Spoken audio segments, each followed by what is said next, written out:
ملګرو په لومړیو کې ډیر ښه خبر چې بین الافغاني خبرې ته سره نږدې شو. څنګه دوه ډیر مهم کارونه ول چې افغان حکومت نه منله او سلای پرې نه راتله، هغه دواړې مسلې اوس په یو ځای حل شوې. راځئ چې څه وشول دلته یې وګورئ. قدرمنو لیدونکو السلام علیکم، وخت مو په خیر. لومړی خبر، افغانستان د ملي امنیت شورا ویان جاوید فیصل بي بي سي ته ویلي افغان حکومت به د ولسمشر محمد اشرف غني د حکم پر اساس د مارچ پر 21 نیټه 100 تنه طالب بندیان د بشري لاملونو پر اساس خوشي کوي. بلخوا د طالبانو د سیاسي دفتر ویان سهیل شاهین هم ویلي چې د مارچ پر 13 به د بندیانو د خلاصون پروسه عملاً پیل شي. د ملي امنیت شورا ویان وایي دغه 100 تنه بندیان به د دوی عمر او روغتیایي وضعیت ته په کتو او دا چې څومره د کورونا وایرس ګواښ سره مخ دي خوشي کیږي. ښاغلي فیصل بي بي سي ته ویل له دې کسانو به هم تضمین اخیستل کیږي چې له خوشي کېدو وروسته به بیرته د جګړې ډګر ته نه ستنیږي.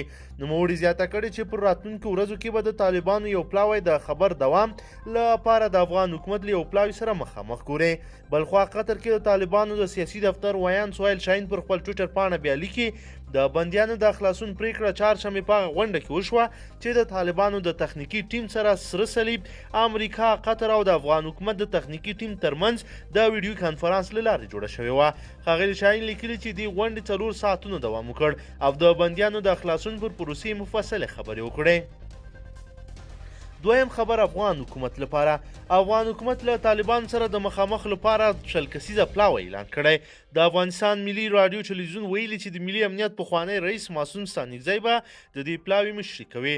د دې پلاوي له اعلان وړاندې افغان حکومت ویلي و چې د مارچ پر 21 نیټه به 100 تنه طالب زندانیان خوشي کوي. یو جګپوړي حکومتي سرچینې بي بي سي ته د پلاوي د ټولو غړو نومونه په لاندې ډول یاد کړل.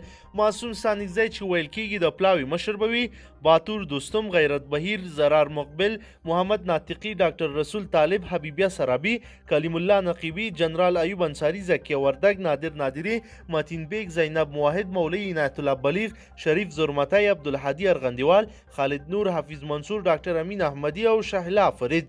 د افغان حکومت او طالبانو ترمنځ د مخامخ خبرو لپاره له تیرو څو کلونو راهیسې په سیمه ییزه او نړیواله کچه هڅې روانې دي. په دې لړ کې د امریکا او طالبانو ترمنځ په قطر کې د خبرو لړۍ هم راځي چې په پایله کې تیره میاشت دواړو خواو خپلمنځي هوکړې اعلان کړ. د امریکا او طالبانو ترمنځ د هوکړې کې هم د افغان حکومت او طالبانو ترمنځ مخامخ خبرې یو اساسي ټکی و، خو د طالب بندیانو خوشي کېدل او د تاوتریخوالي موضوع د دې خبرو پر وړاندې جدي خنډونه بلل کېږي.